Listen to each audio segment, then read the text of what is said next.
Breakfast is being cooked. The normal hustle and bustle of the ship is going on. Let's see who is attuned to the ship and the spell jamming helm today. I'm going to roll a D6,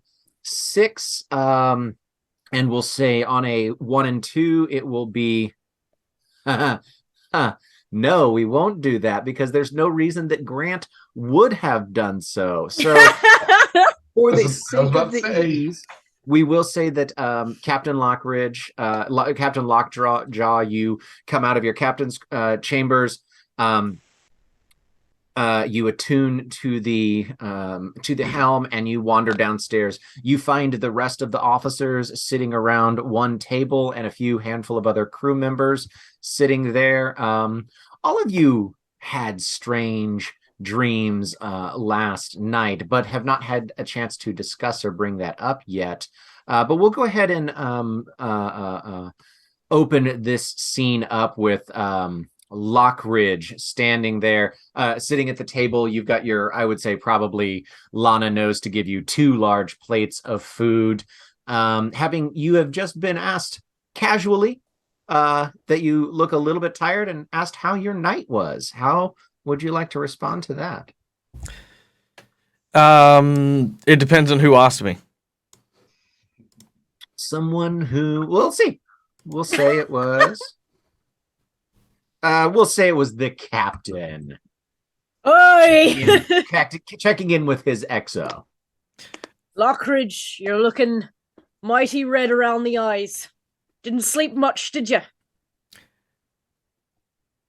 That is an understatement, Captain. I mean, you know me. I love my sleep. It's deep and it's long, just how I like it. But I'm afraid, I'm afraid you've hit the nail on the head on that one. I could not sleep well. I feel like there's something that bit my leg, and then I had the strangest dream where your dad was a Git Yankee. He comes in, he pulls out a gun, he shoots you in a couple of times. I tried to give him the old suplex, and he pushes me off with his long rapier, right? For stabbing and things like that.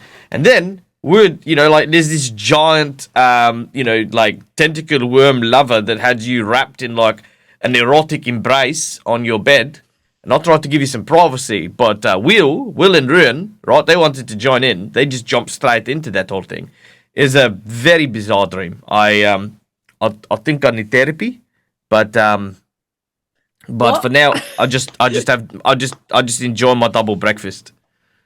And as Lockridge describes the dream, while you all may have interpreted your version of the dream slightly differently, he has described the same nightmare that everyone at the table had, a nightmare of Gith Yankee and the captain being shot to death, finding out that it was the father. Details may vary, but it seems like Lockridge has described the same nightmare that all 4 of you had. That ship don't fly right. So you were there in my dream. Everyone was in the same dream. Was everyone at this table Lana? Did you... this voice is losing me today. Oh, Lana! What were your dreams like last night? And hopefully they were just of other very attractive spider people. No. Lana replies, my dream is the same dream as all of my kind. We only ever dream of the great Lilith. But she did it in her actual accent. She says, "Well, now all of my kind have the exact same dream. It's just sort of a part of being what we are, and that is, of course, that we dream of the matron of all spiders, Lilith." Okay. Would you like some more sausage, Captain? Yes, please. Yes. Links or patties? What? Links or patties? Yes. All right. And for your toast, you have choice of white, wheat, sourdough, or raisin. Oh. Well, I probably should do some offsetting to the damage I've done to my liver over the past. And whole wheat berry that will be. And then last one, do you want to go ahead and go with home fries or hash browns? Yes, Lana. All right, she turns around, she calls out what it is, and then gets back to the kitchen and then answers herself saying "heard" and starts making it. She's the only cook, so she just does this because it's fun for her. I love God, it. I miss Midwestern diners. So it doesn't look like this dream spread out amongst the four of us here. This couldn't have anything to do with firing up the beacon, could it?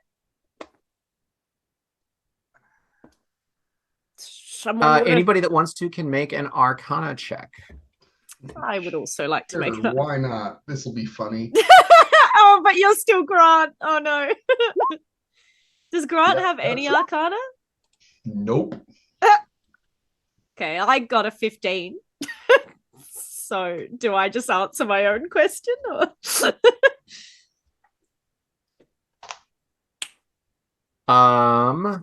You did get the highest. You did get the highest. Sometimes saying it out loud helps you jog your memory. As nobody sort of answers you,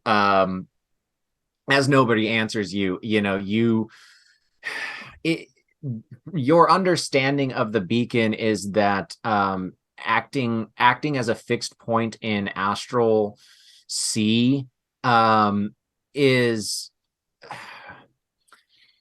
something that probably is visible and an anchor point, or the shadow of the anchor point, across a number of planes.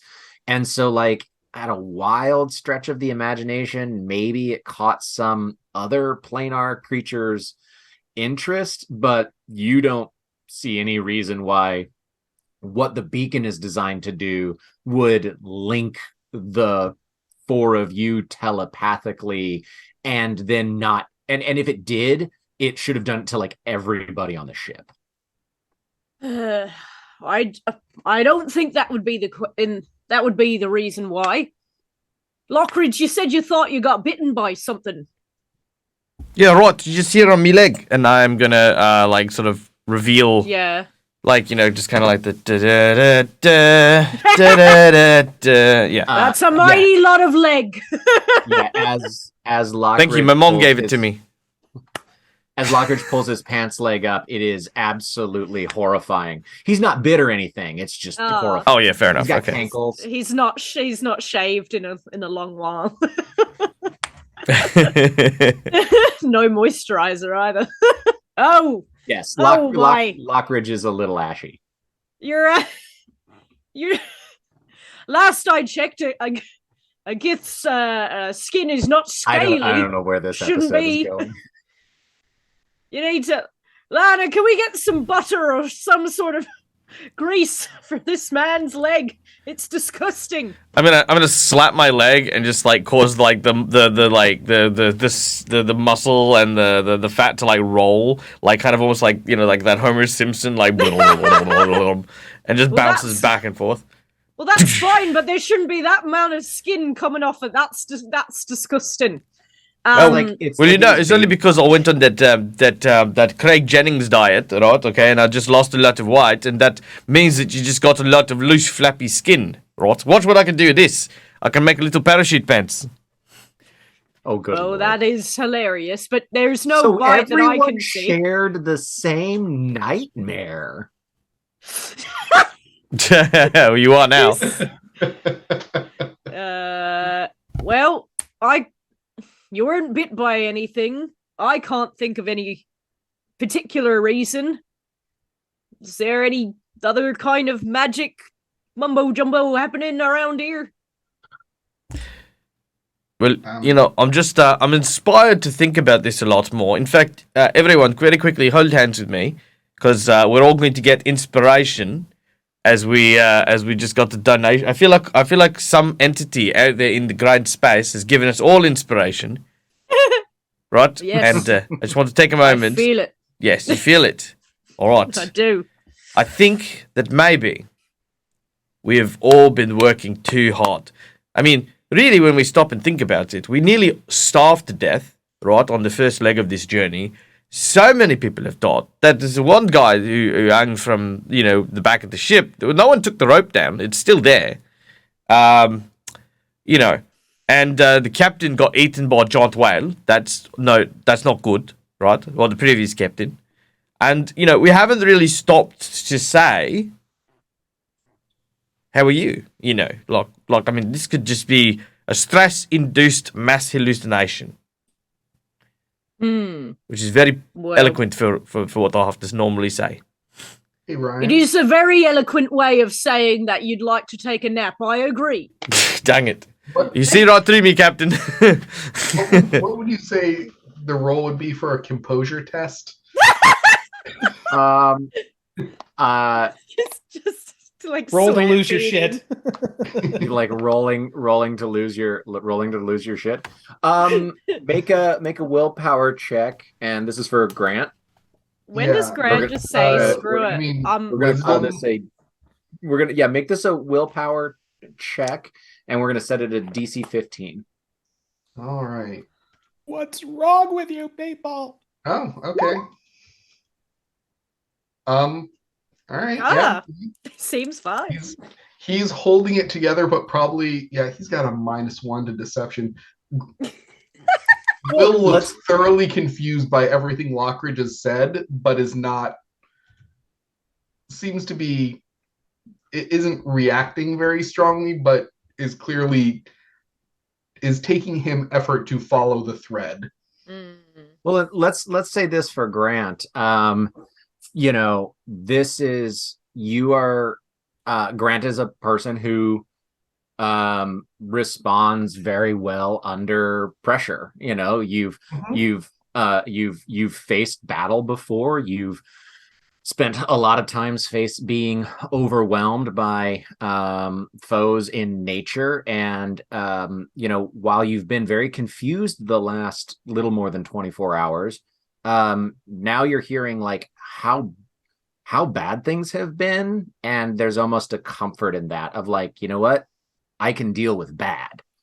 I don't have to be confused. I can deal with whatever bad thing is in front of me. Okay, cool.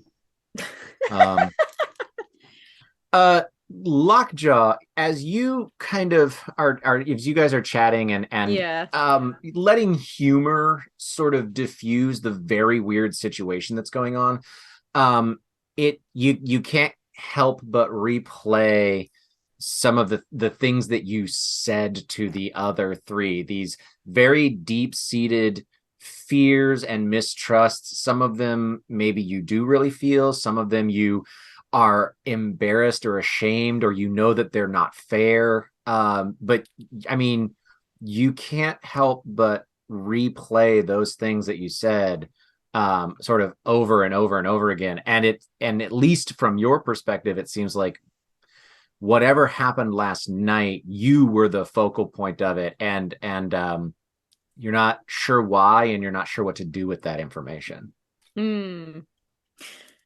Well, speaking of, checking in with each other, I would like to let the water pass on this one and reveal the bedrock. I said some unkind things to all of you.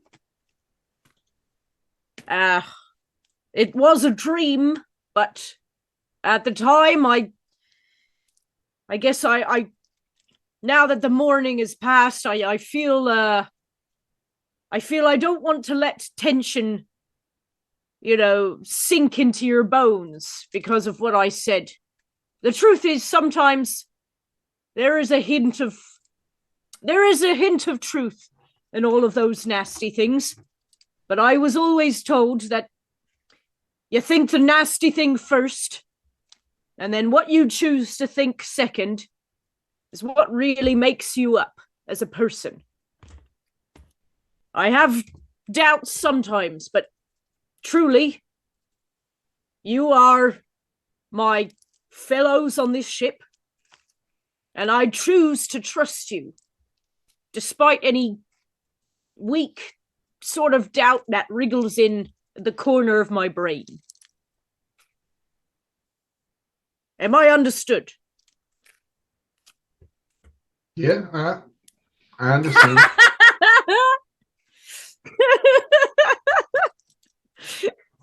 I'm not going to lie, Captain. I kind of tuned out halfway through. I think I've gone into a slight hash brown coma.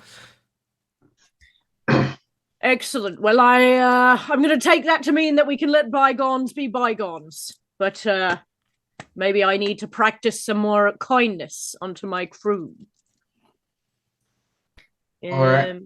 And I know how Lockridge feels, but personally, I wouldn't mind getting up and doing something. This sitting around isn't really doing me much good. So what needs to get done? What can I help with? It's a good question. What does need to get done? Have we got all the beacon stuff up and running, or? So here's the day-to-day of what needs to get done. You have dropped off a beacon a day ago. Yeah. You dropped off one beacon a day ago. You are now sailing.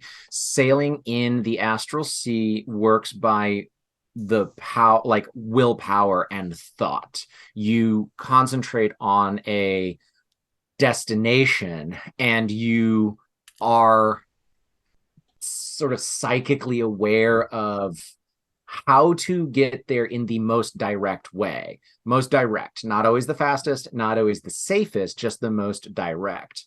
However, so the person that is attuned to the spell jamming helm is the one that guides the ship. However, the ship in and of itself almost has a group zeitgeist. When the entirety of the ship, all of the crew together, when you are all morale is good and things are working smoothly, then you travel where you need to be traveling. As morale slips, or as dissent grows, or as members of the crew faction off and start to make little cliques, the willpower to head in the right way will let you start to drift and veer off course. So it's like headwinds or tides and currents on a terrestrial sea. So with that being said, there are a number of jobs that need to be done around the boat every single day. But then that has to be balanced with morale boosting things that need to be done every single day. And as the officers, each one of you can sort of choose what you want to head up that day. If more people head up morale boosting things, then you make better speed, but the ship starts to fall in disrepair. If more shipboard things start to happen, the ship is in ship shape, but you may start to drift. And if it's split evenly, then there's kind of no change from the day before. How is morale looking on the ship? Morale today. I'm just thinking about everything Lockridge said. Like, it's been rough. It has been rough, but things have not been bad as of late for the entirety of the ship. So let's go ahead and have a group insight check. Okay.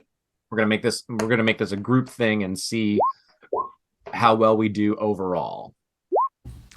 Ooh. Can I also say that along with this inside check, Lockridge is like he's very much trying to keep up like brevity and stuff like that. But those who notice that his leg just constantly keeps tapping, like like kind of almost like those kind of like war shakes. Like these are like he's trying to like be like, hey, we need to pick up the mood because of like all this stuff that might be weighing on people. But meanwhile, he's kind of like just trying to keep his stuff together, and that's kind of like kind of like remnants of his old wartime behaviors. So let's go ahead and say this. We'll say that Lockjaw and Grant, you actually both pick up on that. Lockjaw, you pick up on it just from knowing Lockridge for a while. Grant, you recognize sort of PTSD from other people you've known in your from other fighters. From other fighters. Ruin, you're too busy plotting your takeover for captaincy to notice it, of course, as you do every day. Ruin for captain. Hashtag. Those are actually every single one of you passed on that, and one of you passed like twice on it, so that's really good. The ship is in oddly good spirits. The dropping off of the beacon really boosted spirits. Baldwin has really been working hard and has kind of quickly fallen back into the favor of the crew. And like when people sort of bust his chops about siding with Tig against you, Lockjaw, he kind of like, it's sort of self-depreciating humor. Like he takes it, and he takes it in stride, and that kind of thing. Tig keeps to herself and does her work, and it seems like she's trying to honor very much that she doesn't necessarily care as much what happens to her, but she cares what happens more to Baldwin. So the spirits are high on the ship. That being said, there are boards that are creaky and haven't been taken care of. There are sections of the top deck where tar and everything like that is accumulating. Like the ship in and of itself is falling a little bit behind where it should be taken care of every single day. And that can have its own problems. That can start to have its own problems later. Yeah. Well, look, we have to get our house in order. We have to make sure that this ship is treated like our home. All right? And the nastiness we can put behind us by celebrating where we live, how we work, and how we work together. So who's with me in giving this place a little polish and love? All right, I'm good for that. I'm pretty handy with a hammer, so just tell me what needs to get done. I can do that. Are you now? Yes. Does that seem odd to me? It seems odd to me. What? Yeah, you can. I mean, yeah. Will's never seemed like the fixer-upper type. I feel like Will's a bit of a fixer-upper. Make an insight check, Lockjaw. You can't necessarily fail this, but it's going to go one way or the other. Well, I'll tell you this. On a 4, nope. No, it's not that it seems weird. You just think that Will's making a joke, like the nerd, the nerd in band, just said like, well, I used to be a linebacker. Yeah, he's making a joke. Oh, Will. Yes, it is important to keep our spirits high. Thank you, boy. Go about organizing people to polish the decks and okay. Yeah. prepared So stuff. of the captain and officers, we'll go with this. All right, so Captain Lockjaw, we'll do. You can essentially take the day, and you can sort of oversee and spend the day with. You've known Lana for a number of for years. And talking with her, she kind of gets some of the crew, and you and Lana and a number of the crew like pass the day really knuckling down and like reorganizing stores and prepping meals that need to get prepped ahead of time. And you spend a lot of time in the galley getting a lot of that stuff done.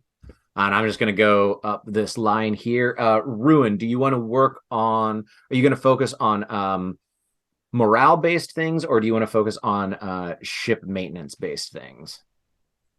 I will probably start working on ship maintenance.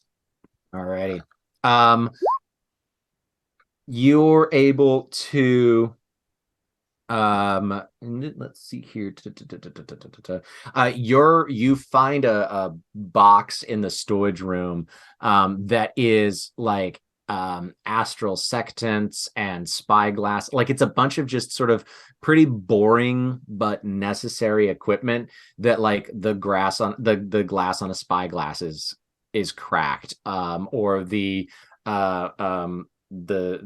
adjustment lever on a sextant is bent goofy, and you and a couple of the folks in the sort of engineering quarters spend the day just kind of doing tedious tasks of fixing up the boring mundane equipment that needs to be working. I'll do a little like morale work with the people I'm working with. Be like, all right, separate everything out. Whoever gets done first, drinks are on me. Ooh. Okay. I mean, nobody pays for their drinks, but they still cheer. They cheer. I'll get you. I got some stuff hidden in the back. Drinks are on me. There's some like bathtub gin going on the ship. I've got some engine degreaser in the back. Lockridge, shipboard work or morale work? Let's see. Could I have a very long nap? No. Look, I'm not good at repairing stuff. I'm not even good at talking to people. All right. What I can do is I can shoot people with my gun. I'm going to say this. Here's what I'm going to do. Lockridge is going to go on a paranoid hunt for the spider that bit him.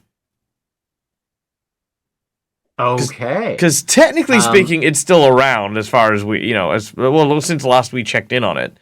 And, even though I haven't actually been bitten by it, I feel like it's a good use of my time to like be like, I'll swear I was bitten, all right? You don't feel a pain, like I got the phantom. It's like the old Moby Dick. Oh, right. That spider came in. It's a phantom pain in my leg. It aches every now and then when we head northeast. Okay. Tell you what, do this, and I'm gonna have you make some rolls, and then we'll play them out. Make a nature check for me. 16. A 16. Okay. So you spend a few hours, and you find a few like space rats that have been clearly been like wrapped up and are desiccated and have been fed upon. You find a couple of spots where it looks like something has kind of dug and burrowed through a section of a bulkhead or something like that. You start to think you're finding how this thing, which was pretty large, but also is a spider, so it can get through some smaller areas. You start to feel like you can see how it might have been getting around less than noticed. Okay, that's our first one, and that was a success. So now you can go ahead and make either a nature or an investigation check for me. That's the same number.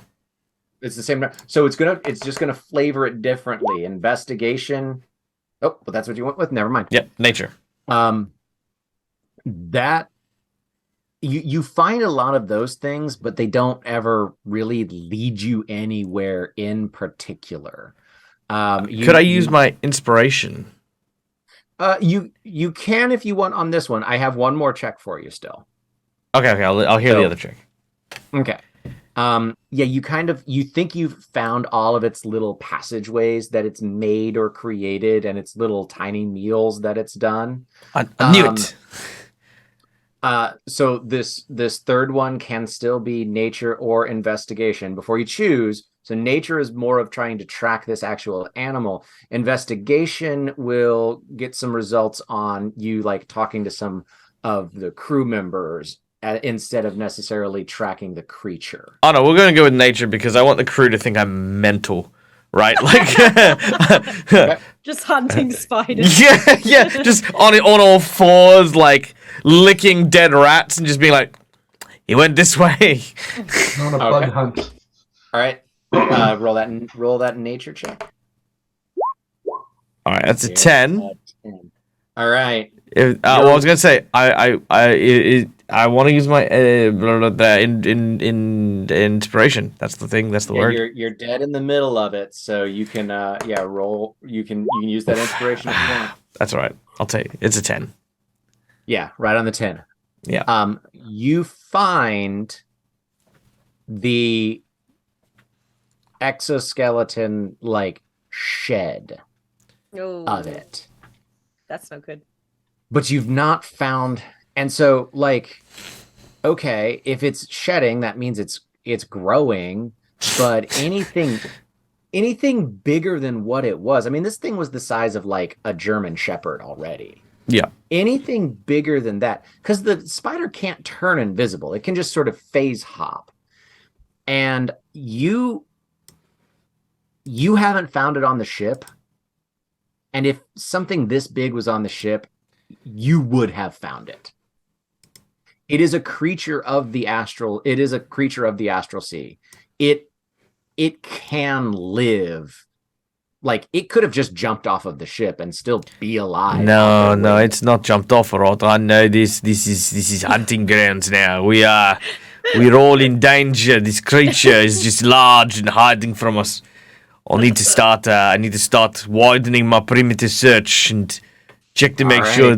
Yep. Lockridge has gone down a hole here. Yeah, that takes you the day. So yeah, Grant, people kind of break off and do their things. You can see people going around the ship doing their work. You know that either doing work on the ship or doing work to keep the spirits up of the crew are sort of what your options are. Those are the two big camps. What does Grant decide to try to do? I'll serve just as a first attack. I guess he looks over to the drider that makes him very uncomfortable, but everyone seems to be cool with. So, all right. Excuse me. The food stores. Is there anything that is starting to go bad, needs to get used soon? Anything like that? I might be able to help with that. Yeah, Lana, and there's some crew members, and the captain kind of pops by every once in a while to do that. Yeah, there's like a small, like, pony keg size barrel that has, as they found things that have gone bad or started to spoil, that's just about full. She says, "Oh well, dearie, if you want to go ahead and empty that one and bring me a fresh one, whatever you want to do with it's fine with me, sir." All right. Grant will just cast Purify Food and Drink on it to make it not going bad. Interesting. So about half of what's in, so you cast that, and like there's definitely like some apples that had just started to spoil, that are now fine. And she's just kind of like, oh well, just wonders and surprises. I didn't know you had that. That's something that you'd think that, and well, that's so great. And she starts to picking it out. But then there's also like a half-eaten chunk of ham that's like, it's not like it's rotten anymore, but it's still like half eaten. She's like, well, maybe some of this can go ahead and still just stay in there. So I mean, and we'll say that ends up roping you in with that sort of, I mean, because that moment is just a moment. Yeah. But we'll say that kind of can rope you in with that group if you like. Yeah, we'll or Grant, I suppose, will help with just sort of tag onto a group that is doing some sort of physical labor that doesn't require a technical knowledge of the ship necessarily, and just throw his lot in with that. Okay. All righty. So that kind of takes us, that sort of takes us the day there. As a sort of just daily part of what all of you do. Well, by all of you, as a daily part of what Lockjaw, what you do, you check charts and you sort of see where we are. You're attuned to the ship, so you can sort of feel what's going on. And you are aware that with the speed that you've made, and the direction that you're going and how far you've made it, tomorrow, end of the day, I mean, evening doesn't really mean anything when there's stars, but not suns. But tomorrow, by the end of the day, will be time to drop another beacon. And so you do know that there is the construction of the beacon and the housing and the engine itself and the feeding of magical energy spell slots into it. But everybody is aware that the activation of a beacon is with the sacrificing of a memory. And as you guys you spend the day, we're going to say that kind of sunsets us into the evening dinner in the galley, and it's not quite as lively. People are a little. The crew is a lot more quiet, but not quiet because they're upset. It's that like quiet of like a hard day's work. So morale may have slipped a little, but the working of the ship has sort of risen up, and you as the captain, you certainly feel much better about how your ship looks. But as you sit around the table, you sort of get that feeling. Lockjaw kind of goes quiet. The ship sort of speaks to you.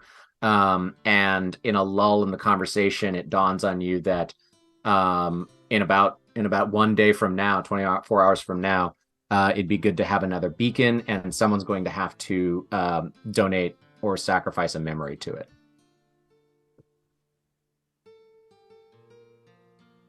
Oh, muted. Sorry. Well, I reckon that's gonna be me. We're gonna be dropping a beacon coming up. We're gonna need it. Everyone trying to get by in these seas is gonna need it too. And well, my head's full of enough rubbish that probably lightening the load would do us all a bit of good.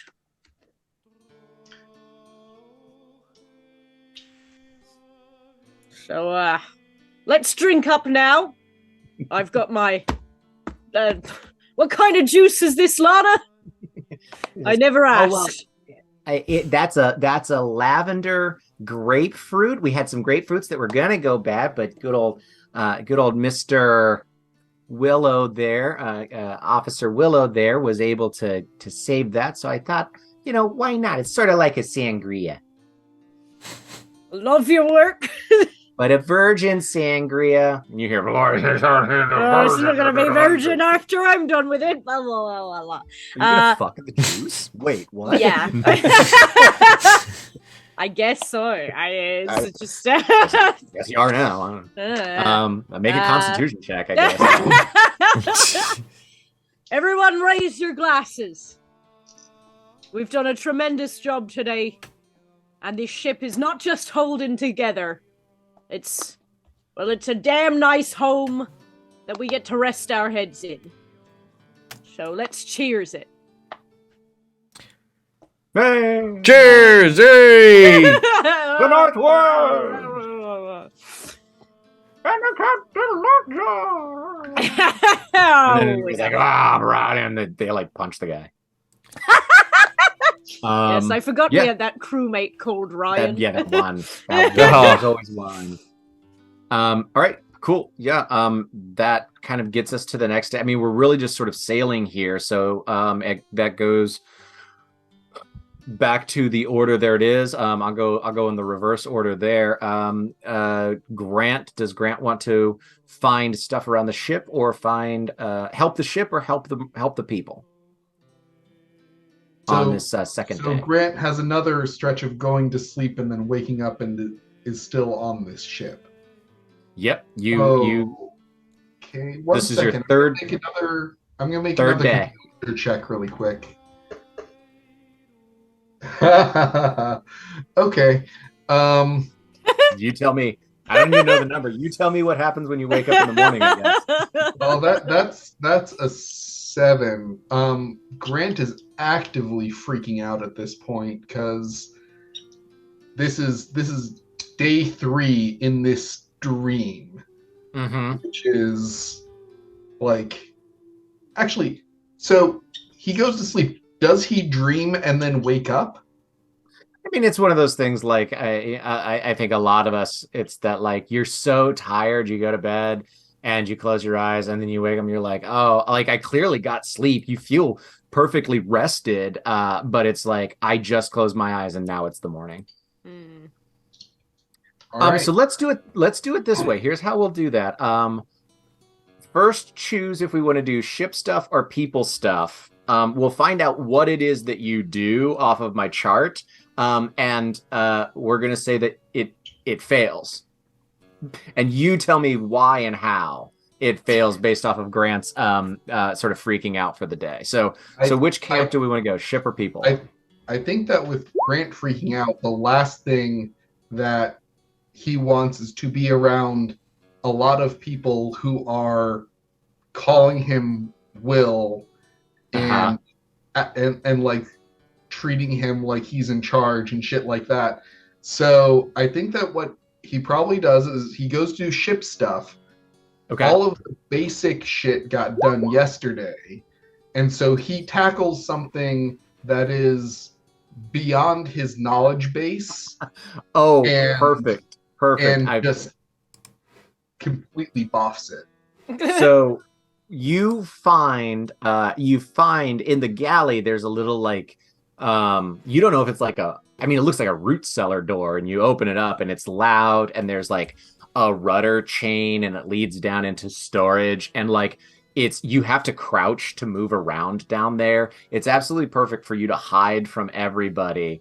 And we're gonna say that you spend 8 hours and you compose you're just like, well, I guess that's what I do with my day. Grant, the only thing Grant can think to do is like you try seeing everything's organized. You find a sheaf of paper and like a writing pen, and you're just like, well, ships sing songs, and you try to write a sea shanty. Amazing. And it is not good. Okay. Lockridge, ship or people? Ship. Alrighty. Oh, actually, we've done ship. Let's try the peep. No, let's go ship. I really love this idea that that Lockridge is kind of losing his mind. Okay. You are going to patch every single one of those little hidey holes and throughways and passages that you have that you found the other day. Because of the narrative, and it's not a roll to punish a narrative. The narrative is amazing, so I want to roll for it. Make a dexterity check for me, please.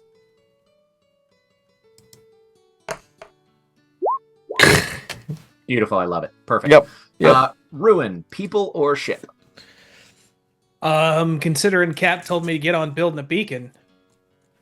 You build the beacon. That's what we can. That's what we can do that day. So that absolutely works for your day. Do you have the spell slots for that? Well, yeah, you should have. You should have all of your spell slots. So, you can dump up to 3 levels, level equivalencies of spell slots in there. So, how many do you want to fill up? Up to I can do up to 3, and that tops it off. Yeah, so like you could do 3 level 1s, a level 2, and a level 1. You could just do a level 1 spell and say, good enough. I'm gonna drop 3 level 1s in there. Cap wants it done now. We get it done now. Okay. You get all of that done there then. And then Lockjaw, the beacon will be in the evening. Yeah. But for the day, would you rather focus on the ship or on the people? I think on the people. You said morale was a bit low. Yes. So I think I would like to organize some game on the upper deck. That's fantastic. Do you have a game in mind that you would like to play? Like I need some long rods of bamboo or wood. And like I need people essentially clapping together.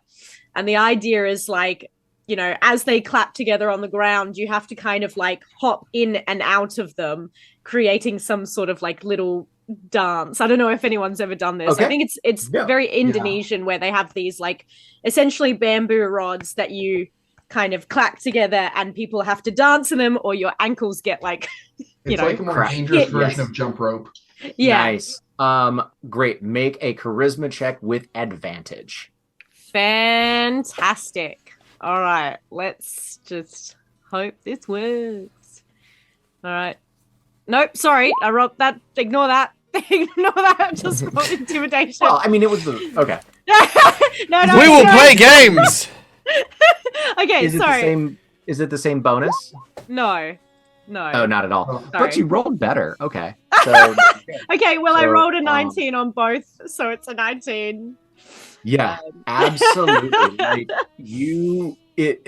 So when you first start, some people are just kind of like, all right, this is like a kid's game. But like the crew definitely gets into it and are having a good time of it. The ship still looks looking better. It doesn't look any better today, but it looks a lot better than it did 2 days ago. And morale is going really well. And like you can even sort of feel the pull of almost like psychic G-forces as the ship is just making very, very good time. Yeah. And then that evening, Ruin brings this sort of like a cube inside a dodecahedron that are sort of spinning around each other, and there's a blue and an orange, almost metallic looking liquid metal that's swirling around in it, and like he's sweating and he definitely looks tired, and he has this, as well as there's a much larger wooden case that's been built for it that are sitting on the top of the quarterdeck.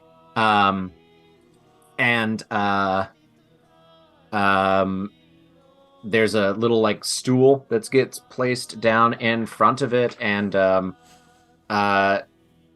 Ruin, would you like to, and to a certain extent, Nix, you kind of get to decide physically and mentally what this felt like. Do you want to go ahead and describe letting the captain know, like, well, here's what you do, and then it happens. Yeah, just you just kind of let the beacon do what it does. You're gonna feel a bit of a pull. It'll let you know what it wants, and once it gets a hold of what it wants, you just gotta let go. You have to make the choice to let go, and it'll just take it. All right, sounds like most of what I do on the sea. Just let the current pull me where I need to go. Alrighty. So you sit, and Aaron kind of gets the vibe that this is a little bit of a private event. But you sit on the quarter deck, and you've got this. It's about this big. This sort of thrumming metallic glass magical machine thing in your hand, and yeah, as you concentrate on it, like you can feel almost a sense of hunger from it that you have to either choose to fight or give into. Well, I'm not gonna fight this one. All right.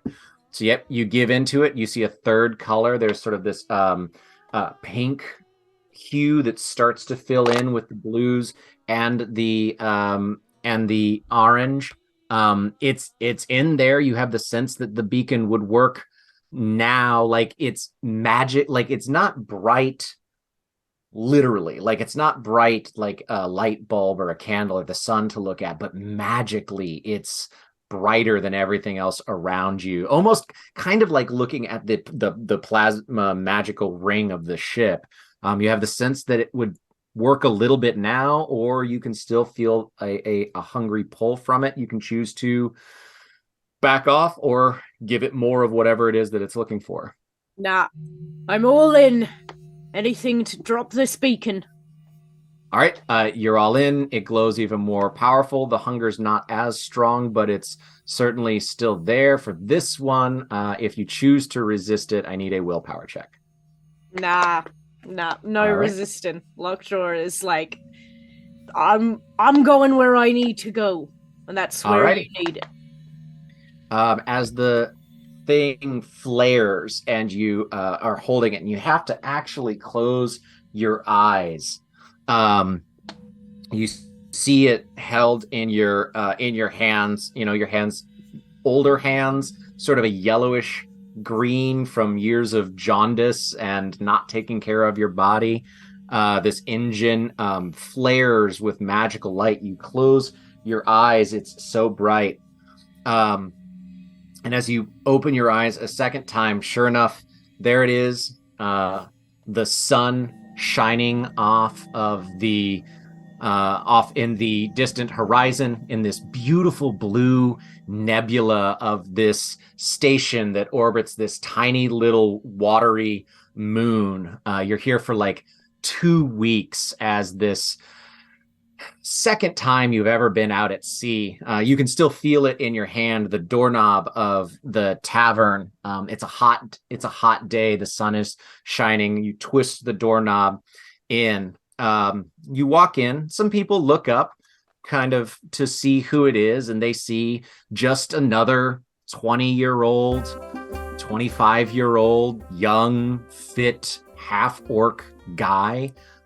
There's 40 of them else on the station, so they don't really pay you too much of a mind. You walk over and sit down, and there's one open seat sort of at the corner, so there's nobody to your right, and then there's a person sitting to your left. That's the only open seat in this bar. Fantastic. I elbows in. All right. I'm gonna need something strong if I'm gonna be landlocked for God knows who long. Who knows how long? Okay. Yeah. You elbow your way in, and there's this sort of thin guy, short like shoulder length hair. Looks like he's probably human, maybe half human, half something else. Has just like this leather sleeveless tunic on, and this like white undershirt, and long pants, decent boots, and you elbow your way in. And as you do so, like his drink knocks a little, and he kind of shoves you back just a little bit and says you're like, you're looking for something strong and you're not watching where you're going, you're going to find plenty of strong things around here that are going to knock you back, friend. Excellent. And, well, I hope you're not just talk there, friend, because like I said, I'm seeking a distraction, and I'll do anything to get it. So, it's either you and I bottoms up, and we become friends, or, I'll have you 3 rounds. I'm gonna say that you pick up a drink and like bottoms up, and there's like a waitress that was getting ready to get that drink for a table that's just like, hey, yeah, imagine this guy that you bumped into is just like, he's got this look of like, what the hell is going on? And he kind of like shrugs and raises his glass and is just kind of like, yeah, well, we're not friends yet, friend, so Adita will do just fine. But he like cheerses your glass. Adita, huh? That's quite a name. Where you come from? And where you going? And why is your name Cotton Eye Joy? No, sorry. I need you to roll initiative. No. We are fighting. Yeah, you spend a day drinking with Adita, and it's one of the like, there's times where he'll try to like pull away into a different conversation, but then like he turns back around and like asks you to join in on it. Like it's a weird thing where he doesn't really, like, you guys don't really particularly seem to enjoy each other's company for most of the day, but you still sort of spend the day together.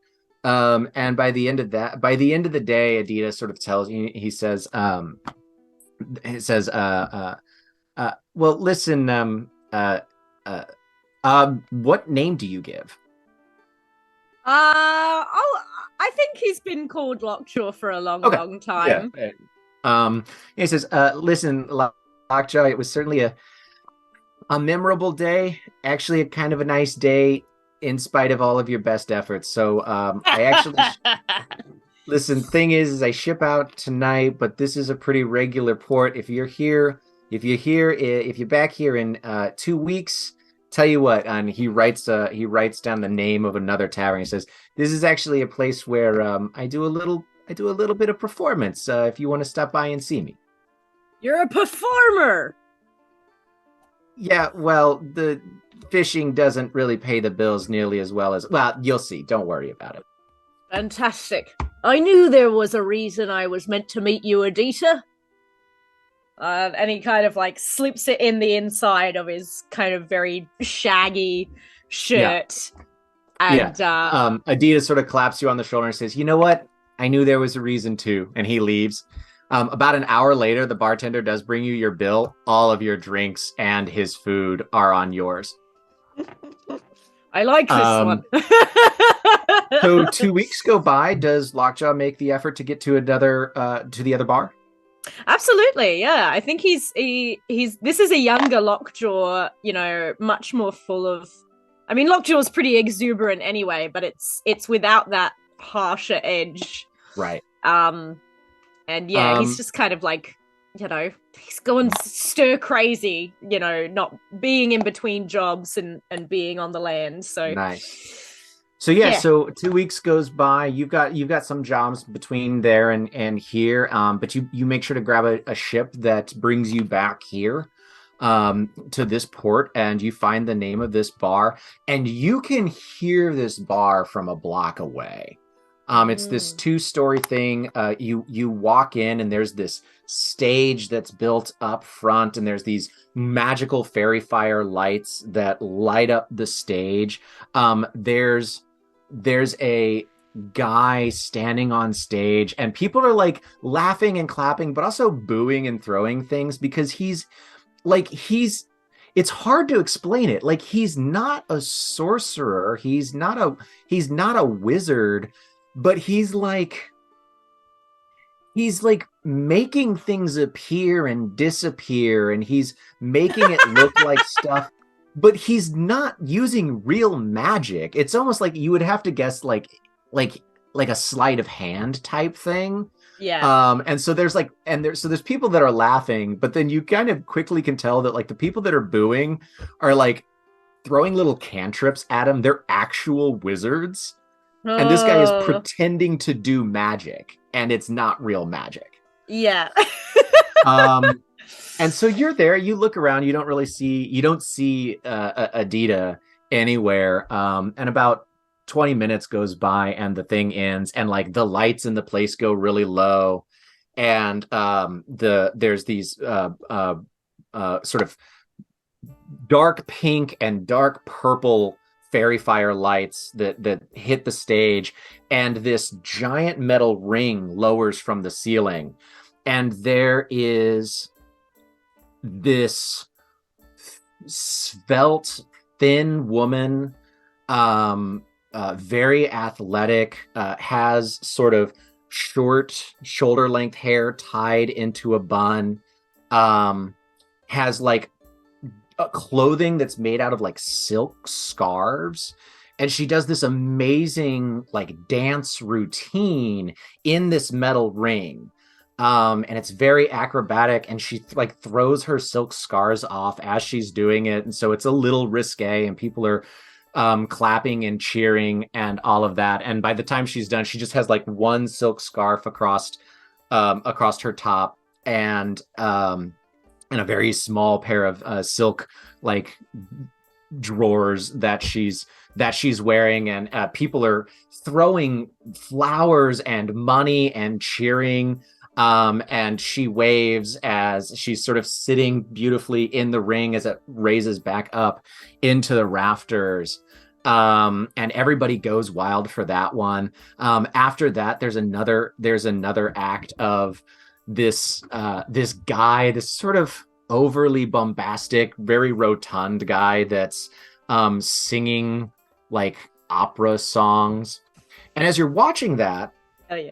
the thin dancer woman comes out. She's dressed, looks very nice, low, like a black jacket that stays tastefully in place, but no shirt on underneath, and black pants. People are handing her, drinks and all that kind of stuff, and she beelines it straight next to you, and leans at the bar, and the bartender turns around and says, that was a great show, Adita, what'll you have? And this woman, who now looks incredibly familiar but also different, kind of looks at you and winks, and orders the two of you drinks. And so you are now seeing a very different side of Adita than the kind of pissed off guy that you first met, and says like, well, I said that I was a bit of a performer. Maybe you can see why it pays better than fishing. I can see that, but I'll also remind you, you do owe me a few drinks, so I hope you're gonna be staying in long tonight. Well, I suppose, seeing how the rest of the evening goes, we'll see if either one of us is staying in long tonight. And we will... If that's a drinking challenge, we'll or if that's fade another to kind black of challenge. on that one. Months go by, and Adita, they are this like amazing person, and Adita will, show up, and she's easily one of the guys and can drink with everybody and box, and sometimes, and she's this beautiful dancer, this person who seamlessly is whatever they need to be. And months go by, you go out, they go out on ships, and you always tend to meet back up.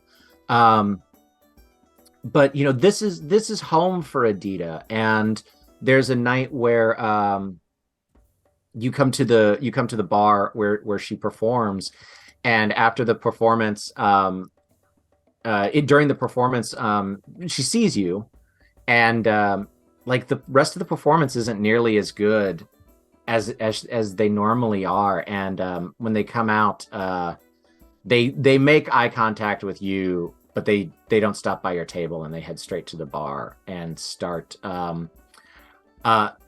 having a drink with some other sailor guy that's at the bar.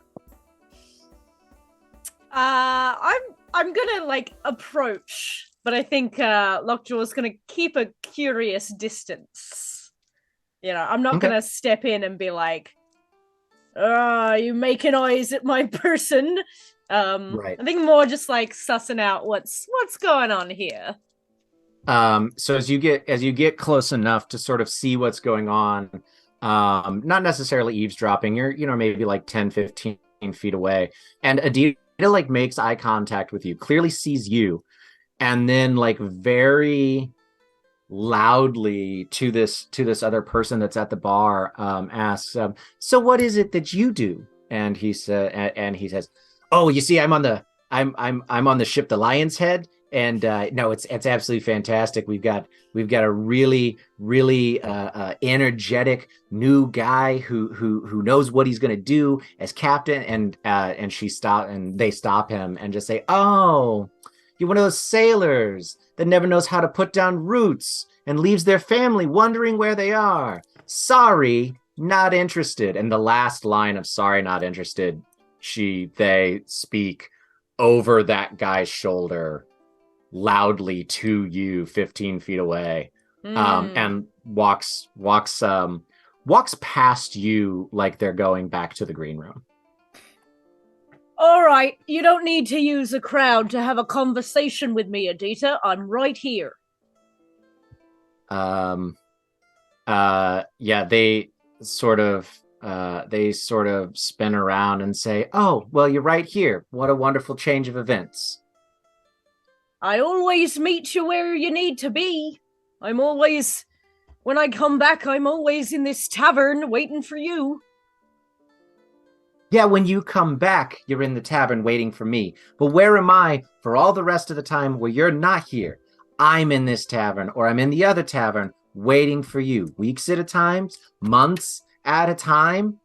You know, there's plenty of work to be had here. There's plenty of work to be had right here. And how many times have I told you that we could easily find you an act, or you could work, you could manage it. You manage work on a ship. Why couldn't you manage work in a tavern?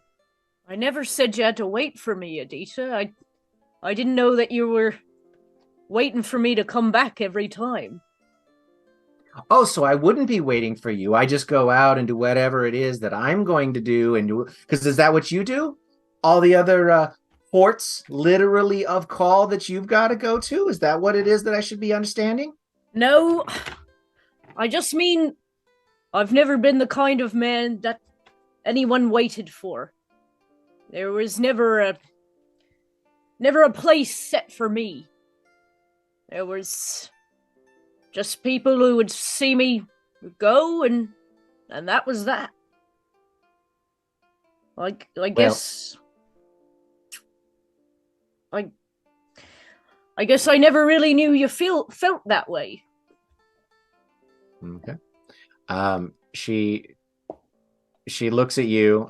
She says, why don't we get out of here? We go across town. We find a shitty little bar with shitty little beer and shitty little sailors that we can beat the ever-loving shit out of. And we just call it a night after that.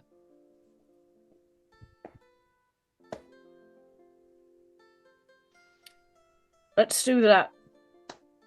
So you guys do that. You have one of those evenings that like you're both clearly working hard to make things better. You know, you've got like a split lip. They've got a black eye. You know, you've had a lovely evening. And the next morning, the two of you are laying in bed, and they get up and start putting on their sort of more masculine fishing outfit, and they turn around and they say, listen, I know that you got to go out and you're going to be gone for about a month, but if you're back in a month, you need to make a decision if you're going to be the kind of person that has a place set for them that they can come back to every night because they work in town.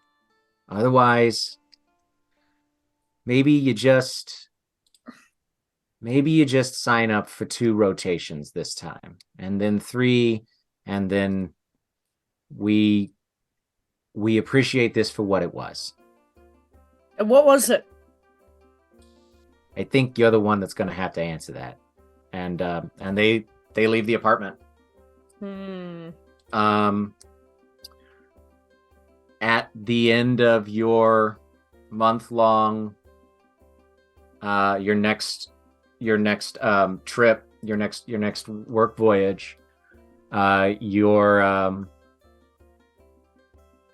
captain comes to you and says, "Hey," and lets you know that there's another ship that's heading straight back to port, or this ship just received, a message, and message spell. It's always weird when they just pop into your head and then you only have a few words to respond. Whatever. He's sailing for an extra month, or you can hop on this other smaller craft and head straight back to port. Which one of those 2 things does Lockjaw decide to do? Oh, I think he still would make it back to port, but perhaps to have a difficult conversation. Okay. You get back to port, and you head to the sort of performance venue bar, and Adita doesn't perform that night. And sort of as the end of the night is wrapping up, one of the bartenders, who Kareem, you know him, Yeah. kind of comes over. He's a dwarven fella, and he's got these stools that he hops up on and then hops down and does what he needs to do, hops back up on him on his side of the bar. He's been like, you haven't been able to get a drink all night. He's always busy. You're one of the last few people in here, and he hops off his bar. You hear a bunch of bottles clanking. And he hops back up, and he sets just this bottle of rum down. And he sets just one glass, and just sort of fills it and slides it to you. And he reaches over and pats you on the shoulder, and says, and tells you, and he says, "Listen, man, I just want you to know that I've always liked you, and I really think they liked you too. But about 2 days after you sailed out, Adita packed up and they caught a chartered ship. Didn't tell anybody where." Well, ain't that bloody right? The one time I'm back in time, and now they're off, going to see the world. Truthfully, I'm sure I'll be sore about it in the morning, but I can't blame them. There's only 2 things I ever really thought were beautiful in this life. Their smile, but also just looking out at all those stars, all that space. And maybe all my talk finally got through to them about how beautiful it was out there. Maybe they'll find me out there somewhere in the stars, or probably more likely at the bottom of a bottle. You might want to leave that, son.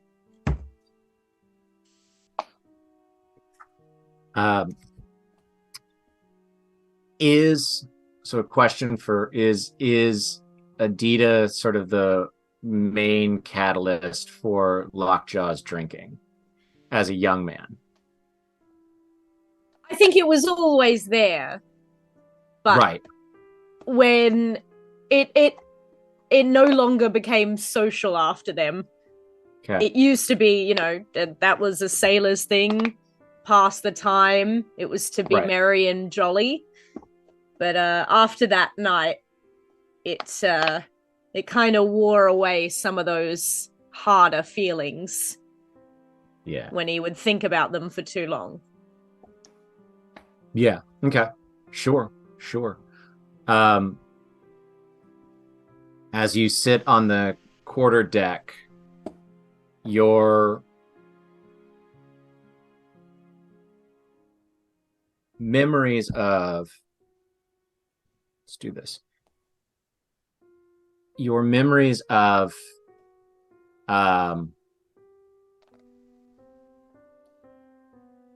Adita are pulled into the beacon, and you're left with the absence of that one person. And Lockjaw may have had other people similar to that in his life, but the memories of Adita and the time that you spent together are gone. But also that need, that compulsion, that unconscious compulsion to have that drink anytime bad feelings need to get pressed down. That also gets pulled into the beacon. The beacon glows brightly and is fully charged, ready to be placed into the housing and dropped off the side of the ship.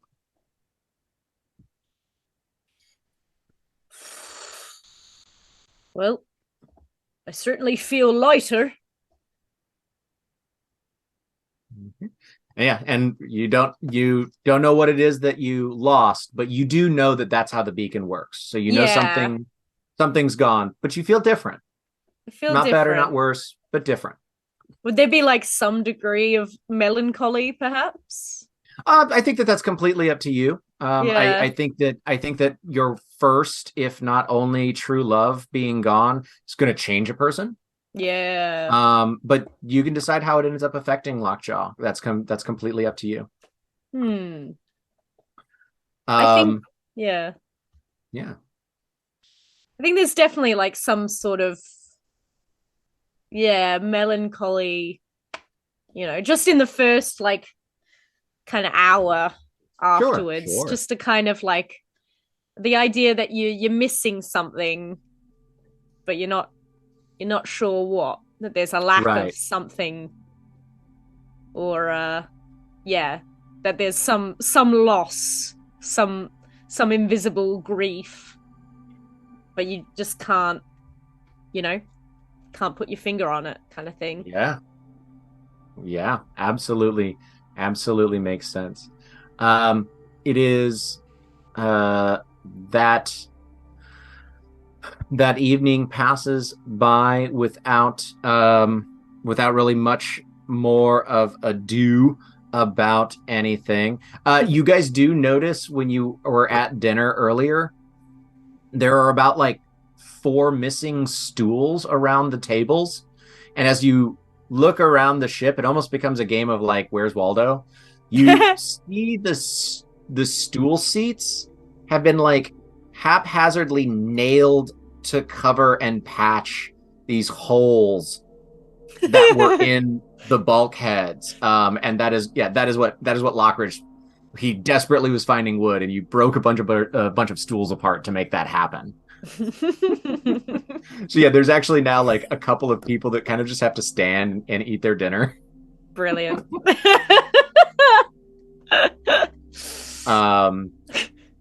That's that's that. That evening, as you all are drifting off to bed,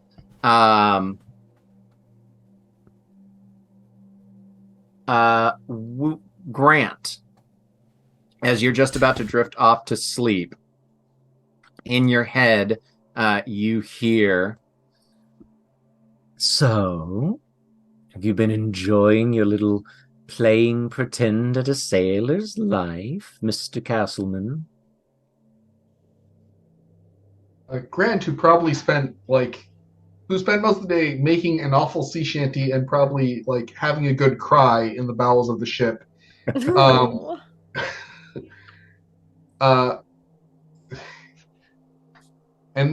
he recognizes the same voice that said something a couple nights ago. Yes. Right? Yes. And it's like you hear it in your mind, but like you feel like, I don't know if anybody has ever had those like jawbone induction headphones. Like you hear it, but you also like you feel something. Like you hear this voice, but it also, like, you hear it from your bones. Like this voice infuses you. Uncomfortable. Okay. Are you keeping me here? I'm not the reason you're here. Please, but I just want to go home. I miss my wife. I'm worried about my girl. I would really love to just wake up, please. I don't know what's going on. Is this one of those dream things that I saw on above deck? Is that like one of those? Is that what you are? Was that me seeing you? First of all, that nasty little creature, I quite offended, Mr. Castleman. And oddly enough, you offending a being like me is exactly what got you into this predicament in the first place. But don't worry, I'm not nearly as vengeful as my cousins.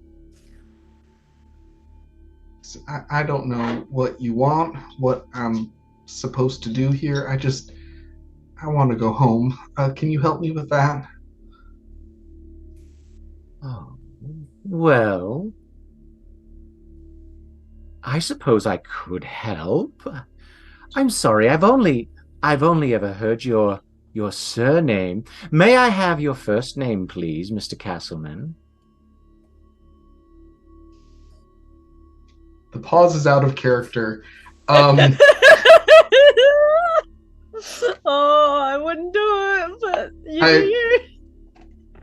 Will wouldn't do it, but I think that Grant is way past the point of desperation to be thinking clearly. Oh, sweet crap. To pick up on anything like that. Grant. Good night, Grant. But you fall asleep? What? What? What's it mean? I love making characters I know are awful for my. I love making characters who are awful for my characters. Like, he's all right. Panicked and emotionally fucked enough to not think. Absolutely. I completely understand. What a trooper! I absolutely enjoyed it. All right, so the next day rolls around. Captain Lockjaw, you wake up. You feel fantastic. You certainly feel there's this weird longing, this searching for something, and you've always had this desire to see what's out there in the stars, and this desire to like die among the stars. But it feels different. I mean, it's certainly there still. That hasn't changed, but there's something else out there for you, and you feel wonderful. There's a cup of there are two things on your table. You walk by your captain's table and you bump it a little bit, and some of the books fall over, and you see two things on it. One, there's a cup of coffee Right. that spills a little bit. You would guess that Lana probably had it brought up here or whatever. And then hiding behind one of the books is a little glass flask of whiskey that had been hidden back there. You don't necessarily remember it being there, but there's two things in front of you now. There's a hot cup of coffee and there's a half full glass hip flask of whiskey. Which one of those two does Lockjaw feel compelled to pick up first thing in the morning? Ugh. This morning, of all mornings. Oh, well, that reminds me. I think he's gonna clasp at his neck. He's gonna like take off his medallion, which is the one that gives him healing from alcohol. I gotta find a good home for this one, because well, I don't know, but the coffee's been tasting better and better every morning. And he'll take the coffee, and he will pocket the whiskey, but like in the same pocket with the medallion, with the aim that he's hoping to bequeath it to someone, probably with low HP. There we go. Probably someone who almost keeps dying. And the coffee is lovely. It's a Tanzanian pea berry, ethically sourced. Wow. Yeah, you have that. The ship. Do you want to focus on the ship or focus on the people today? Look, I probably should focus on the ship, but I'm gonna be self-indulgent, and I think again he's gonna he's got that yearning, maybe for more interpersonal connections. So I think he's gonna have some sea shanties. He's gonna organize some more, revelry. Because today's a good day for celebrating and being close to the people around you. And just for love. God damn it. There's not enough of it in this harsh world. Yeah. So you're down below deck. You guys are all at breakfast at mess and all of that kind of stuff. And yeah, you're like, today's a day for celebrating. Yeah. Woo! And for the ship. Woo! And for love. Yeah. As soon as that reaction comes out, Lockridge stands up and sort of looks at the crowd, like not like getting into it, and he says, "All right, you heard the captain. All right, what the world needs now is love, sweet love. Okay, you cheer right now. Half rations. Yep, no, they cheer. They do. Yeah, you better. All right, I got you, captain. Don't worry." Nice. Yeah, you spend the day, and essentially on the quarterdeck, when people are still doing their jobs, but when they're not doing their jobs, they're just like the equivalent, like line dance, like square, like there's dancing, and there's people are just like having it's like pirate ship, cruise ship. Oh, yeah. like that's is kind of what's going on. Absolutely. Ruin, people or ships? I'm still kind of wiped from the beacon thing, and my crew's been doing good, so we're gonna people today. Yeah. You're gonna people today? Do you have something you want to do, or you want me to roll it for you? Probably one of those, like, we're gonna work towards the aft. Hey, remember I said whoever got it done first got a drink. Everybody gets drinks. Y'all did a great job. I'm having a day. Yes, absolutely. So on the quarterdeck, the captain is like running a square dance shindig, and then directly below the quarterdeck, under the captain's cabin, the chief engineer is sitting around with his crew around a pot still. We're all under the bleachers smoking and drinking. Nice. Lockridge, ship or people? Spider. Spider. Okay. I'll tell you what, alright? I've never had to say this before as an Australian, okay? But I'm here to fuck spiders, okay? Yeah. It's exactly why I'm here, alright? In Australia, the spiders fuck back. Pardon his language, Lana. Yes, sorry, Indeed. pardon my language, Lana. I mean, offense Lana to you, but blushes. She's like, well, I do appreciate it, although I might have to talk to HR. Not really my type, though. Not enough legs. now I feel a bit Man's self-conscious got on that nothing one. but Nature or investigation check, whichever one. Nature will be the tracking. Investigation is sort of the like asking around. Yeah, nature. We're gonna stick in the nature wagon. All Oh, right. 17! I'm coming for you. Woo! A 17. I'm going to say this. You with a 17 with a 17. 17? With Tell me a what I get with my 17. Like you're not finding anything you haven't already found, and it's not because you're not looking well enough. Like what you've been able to find is what there is to find. All right. Lockridge goes to the edge of the ship. Okay. Exercise log. Day, I don't know, I'm not keeping track. I've only started this journal today. I've reached the end of my trial. The spider eludes me. His piercing eyes seem to stare at me from the darkness, and all at once I turn and try to find him, only to find myself trying to figure out how to nail Jello to a wall. He is a shifty creature, and he knows that I'm onto him. The ship is a den of fear. And that is all that is... Yeah, yeah, with all the cheering and the roaring party in the background. Yep. Yep, that's it. As you the beautiful monologue as you finish up talking out loud to your ship's log. That same old sailor that sort of like patronizingly patted you on the shoulder when you tried to intimidate everybody, but they were already walking away. He just is like, he's like 15 feet away from you and just looks at you, and he just kind of gives you a look and totters off. Did you You even don't find that? even know what he does on the ship. I don't even know when he got hired. Like, I've never seen him before, and we haven't made any rest stops. All right, so that's Will, ship or people? Yay! Oh, shit. You wake up, you have the deepest sleep of your life. You feel like you've been asleep for days. You are the most rested you've ever been. You kind of get the lay of the land pretty quickly. What it is that's going on, and shipper people. What is the last thing Will remembers, just out of curiosity? The last thing Will remembers is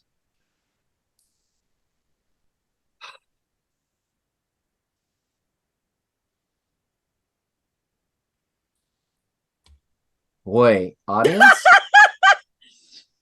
I mean, you said the last thing- beacon? Phoenix Path might know more than I do. It was when the beacon before was the first completed. beacon. It was right before the first beacon.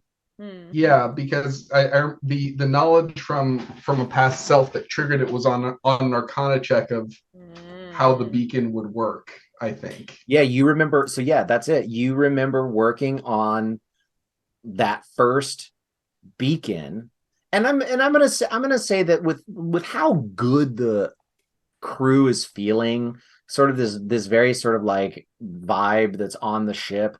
With the captain having just done one last night, we'll say that like you pick up over the hour of conversation on breakfast that like a second beacon got dropped last night, and as you sort of sit there, you're like, there's like just sort of a you've never been asleep that long. Actually, make an intelligence check.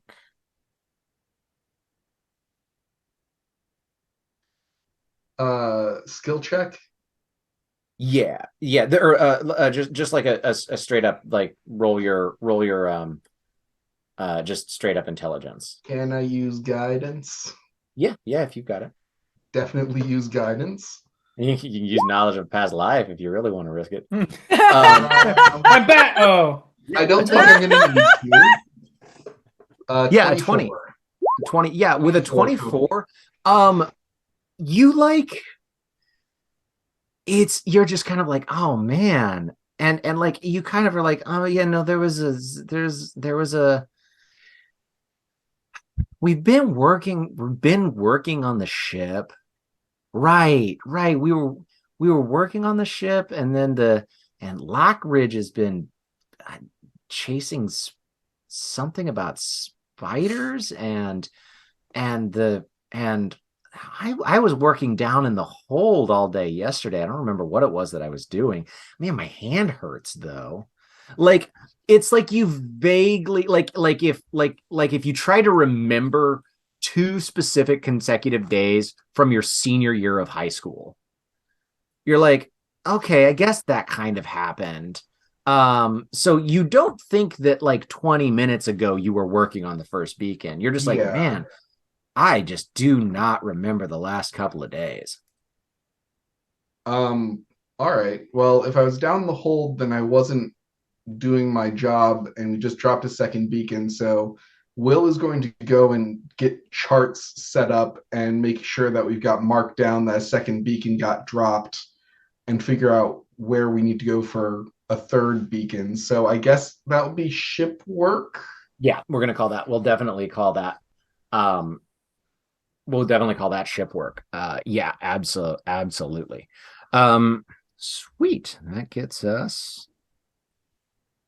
That gets us there. if we've got a second, while they're doing that, Will is Mhm. going to make it quick. Dannon, are you around? Well, I'm always around. I'm not always able to respond, and sometimes I like to let you figure things out for yourself, autonomy and all of that. But No, I'm free for the moment. Yes. good. Last couple days are real hazy. Uh, do you know anything about that? I'm sorry. Well, days, things are time is a bit different for us here, and than they are for you out on the prime material, even in the astral sea. But I will say that I tried to check in with you fairly recently, and I couldn't quite find you. I'd been getting worried, but also you're a grown person. You can handle things on your own. I'm glad to hear that you're doing all right. I'm sorry that you've got a little bit of a brain fog, but seems like you're doing just fine. All right. Well, maybe we were passing through some distortion or something. I don't know. Um, you were asking for me to step up finding some things to get rid of for you. Um, do you have any direction on that, or are you going to leave that to me as well? Well, I certainly do like to see your own sense of giddy up, what it is that you can come up with yourself. But All right. let me say this. There is, I do believe, hmm, you never know what it happens in the choices everyone makes, but I feel like you are headed a bit in the direction of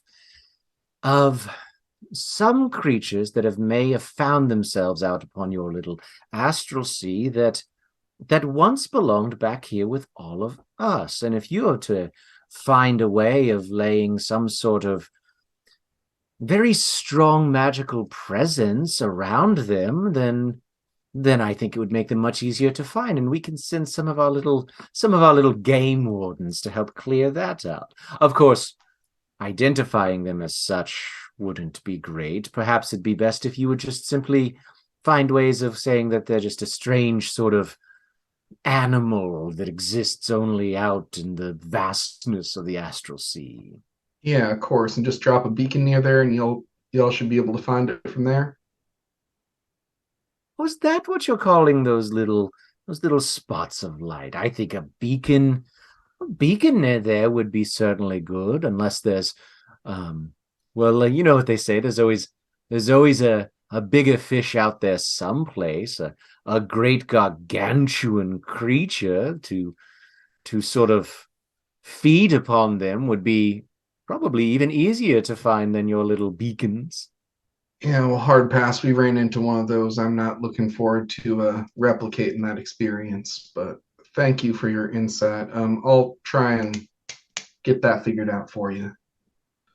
Well, I'm here as much as you need me. Well, maybe not as much as you need me, but always feel free to leave a message. Of course, appreciate it. As soon as that connection breaks, casting augury. Sure. What does that do?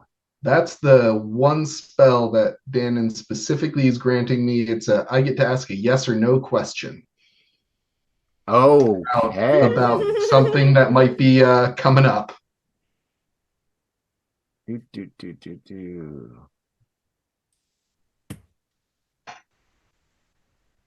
Who do you ask the question of?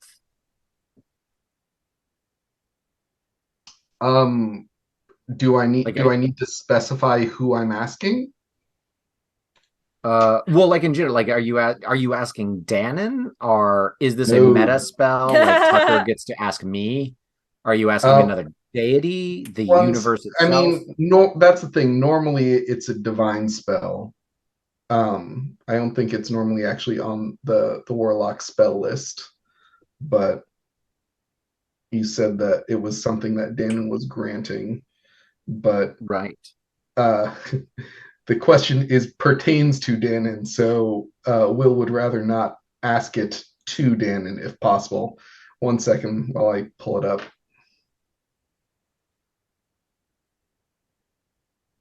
Do I just not know how to spell augury? Is that why? Augury. Ury, that's what it is. Ba, ba, ba, ba, ba. A spells continued. Astral augury. Sure. You Okay. receive an omen from. Right. Yeah. Yeah, it's an omen from an otherworldly entity. So probably when casting it, it would probably go to Danon. So never mind if it would go to Danon. No. It says otherworld. There's lots of otherworldly that are out there. So if you're not specifically asking it of Danon, and if that's what Will is, if you're willing into it that it doesn't go to him, that's fine. So that's fine. Let's go ahead and course of action you plan to take within the next 30 minutes. Is setting a course for this a trap? Okay. A trap for us specifically. Right.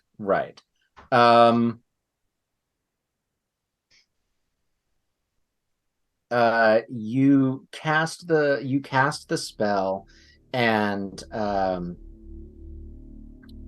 you want to know if setting the course for this thing that Danon told you about, is that a trap to make something bad happen to you or the ship? Yes. That's what you want to know. Okay, so you cast this, and as you do, you sort of look off the you cast it, and you wander up to the deck of the ship, and there's this party going on the quarter deck, and Lockridge is muttering to himself, or to the boat, or to this old man that's kind of 20 feet away from him. You're not really sure what it is that's going on.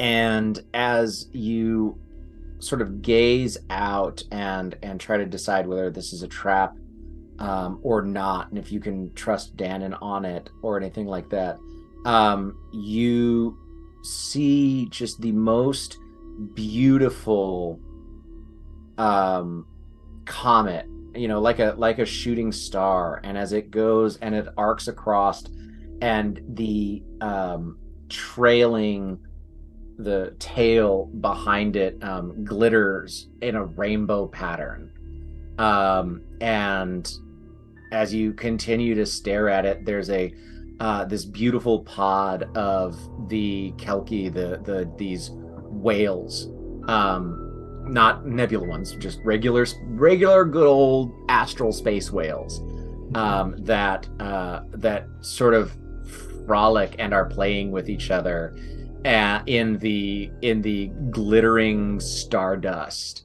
and like everyone on the ship stops and is staring at it, and you can almost feel the oneness of everyone that's observing this, and the life and the breath of the ship, and you have one of the most profound senses of togetherness and peace that you've ever felt in your life, as well as just how beautiful this setting is. All right. Will is going to make their way over to the captain then. Okay. Captain Lockjaw, Yep, that's me. I've charted our next stop for the next beacon. Shouldn't be too far out. Excellent. Are you feeling all right, Will?